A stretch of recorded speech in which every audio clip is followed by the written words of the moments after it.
If you have a 9-to-5 and you are looking for a way to monetize your content, you're in the right place. Let's talk.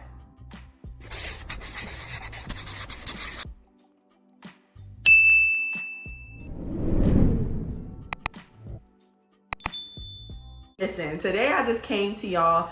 I want to just give y'all straight vibes, straight tips. Honey, I am in my bed. My bed is not made up because I just got out of bed and started creating content because my old brands content that they are looking for. I know I talk a lot about having a 9-to-5 and making that money on my 9-to-5 gig. I work in sales and marketing. And I was like, you know what? I saw a lot of y'all in the comments on my last video like, you know, I'm looking for a side hustle. How do you even monetize your content? And I was like, you know what? That may be a perfect topic to talk about. I started creating content, y'all, years and years ago, right? But I really just started becoming like a monetized content creator in 2022. I just got laid off from my job. I had already started working a little content here and there, but I got real serious when I got fired from my job. I just want to give like some very down to the bone kind of tips to get you started because I don't want to overwhelm you, right? You're going to have a lot of people on here who are going to tell you, hey, you got to find a niche, you got to do this, you got to do that. I'm going to talk specifically about Instagram. I haven't really got on my TikTok stuff like that, like how I should, but I eventually would. First things first is you gotta declare what platforms are important to you, right? I knew that I wanted to have a lot of followers on Instagram. This is in 2022. I knew that I wanted to have a lot of followers on Instagram. So I was like, you know what? I gotta be an Instagram baddie because that's what was happening at that time. 2022, it was like the pop out of the Instagram baddie. And I was like, you know what? At that time, honey, I was about 60 pounds lighter than what I am right now. Nothing too crazy. Like I would post up in swimsuits during the summer, right? But I had a little cute little shape on me. I would post up in clothes to go to concerts and I was just doing my Instagram thing.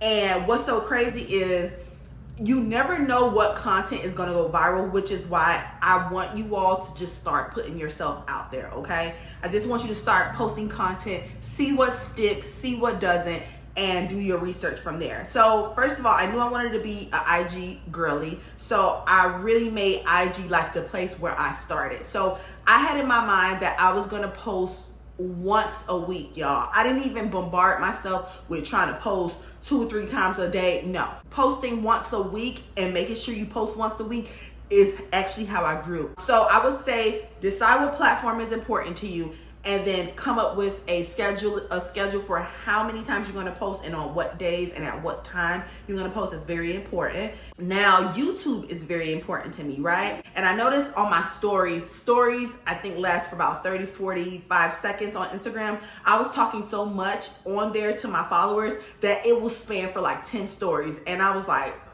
people weren't really like tuning in. So I was like, what if I start utilizing YouTube so I can do my sit down kind of content, long form. I love talking. I love sharing tips and helping people. So I'm like, okay, that's where I'm going to hit on YouTube.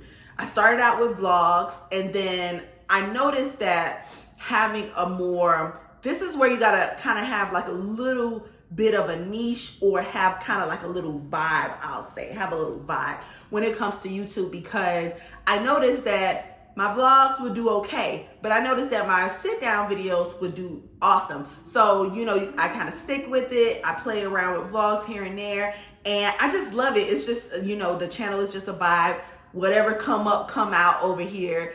And I just love that. So I know now that Instagram and YouTube are very important to me. Do not overwhelm yourself. If you got to stick to one platform until that grows, that's good, because what you don't know is that if you are on YouTube, people are going to follow you on Instagram. If you're on Instagram, people are going to follow you on YouTube. So it just kind of, it goes like that. Like people want to see you on all different platforms, so they end up following you. So I would say just get a platform that you really like, come up with a schedule, make sure that you're kind of sort of sticking to that schedule too, because your followers start to trust you and they start to want content on this date that they know that you're going to post content. So, you know, don't leave them hanging. Definitely give them something. And if you can't post, make sure you apologize and let them know why, and let them know when the next post will be available. How I actually got monetized. So what I did was, I don't know, it was just some method that I kind of heard about, and then I implemented it, and then I saw that it worked. So the tactic that I used was, okay, so I wanted to be an Instagram girly, and I knew that girls on Instagram was getting paid partnerships. So I was like, okay, I want to get brand deals.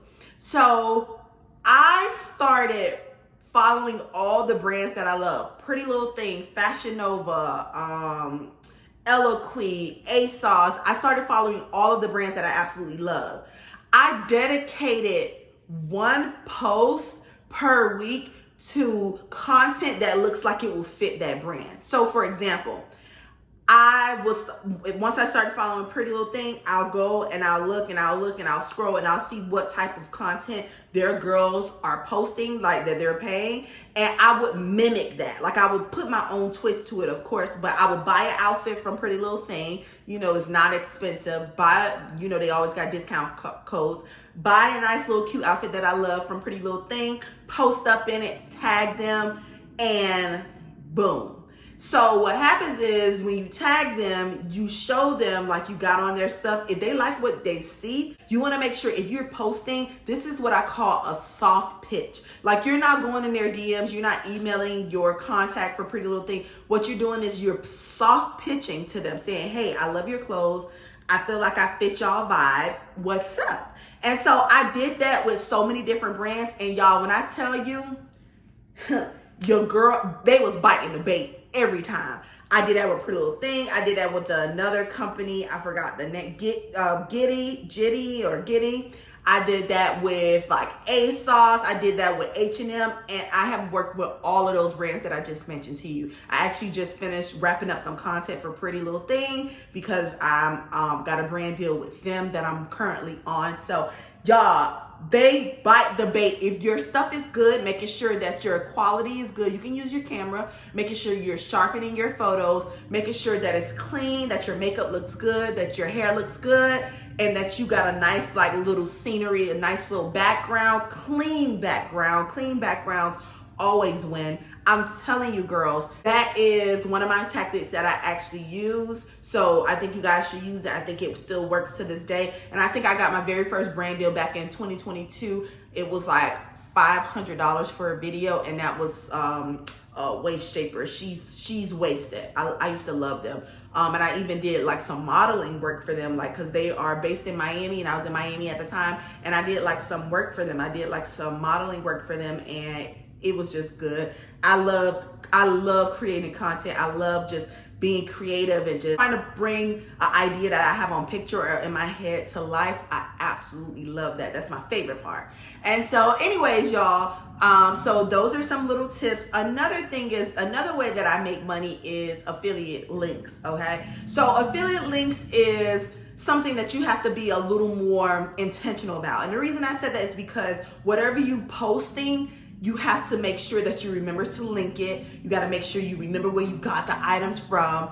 And you got to also make sure, depending on what platform you use, like I'm on LTK, make sure that that brand is connected to the LTK platform so you'll be able to get your commission. So that's another way that I get my money. But the most money that I'm getting, the bulk of my money is YouTube AdSense and brand deals. So affiliate links, I also get money like that. And then let's talk about YouTube, Google AdSense. You know, you gotta have 1,000 subscribers and 4,000 watch hours, or either 3,000 watch hours, and then you become monetized on here. It's the same thing. You make sure you post as much as you can, as often as you can. People love that. People follow through with you.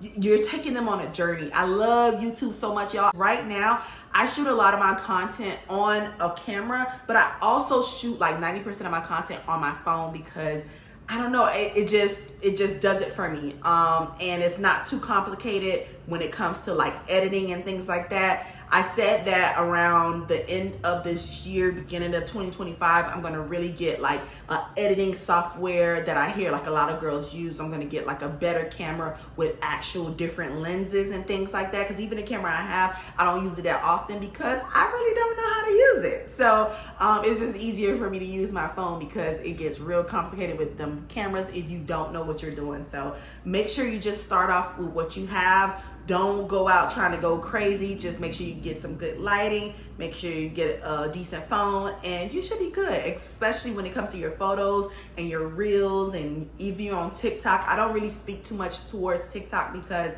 I don't have a TikTok. So it's very hard for me to speak on a platform that I'm not currently using. But right now, what's really popping on Instagram, I will tell you this.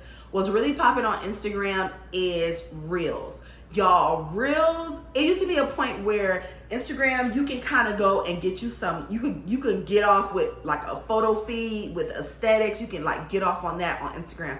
But right now, Instagram ain't having it. They want more effort. I mean, photos are effort too, because, you know, photos are effort, but they want to see videos. IG is posting and pushing videos like nobody's business. So if you really want to grow on Instagram, I use pictures to grow on Instagram. Right now in 2024, you need to be on your real game. Make sure you got a nice background. Make sure your phone quality is A1. Make sure you get you some different little apps to help you with editing. Y'all, I'm telling you, IG is pushing reels so bad. It's crazy, y'all. It's really crazy. The actual feed, I make sure my feed is as clean as possible and as attractive as possible so that it can attract brands. And also I make sure that I am attractive to brands and I'm also available. Make sure that you're not privating your account. Your account, if you are trying to get brand deals and trying to get brands to reach out to you, your account should not be private. You need to have an email, a way that people can contact you. And you need to have like some highlights of you showing some outfits, you linking and tagging some things. You know what to do. By this time in 2024, you know what it looks like to be a brand ambassador, a content creator, an influencer. You know what that looks like. So do your best to mimic it with what you have, okay? Do your best to mimic it. All you gotta do is just tag these companies and that's how you do that, okay? And so that's what I wanted to say. I just wanted to have a very impromptu conversation about what it is that I do to monetize my content. I hope this was helpful. I know it was probably a little rushed, but I think I packed it with some pretty good information. If you guys have any additional questions, please leave them down below. But until next time, I'll see you later. Bye.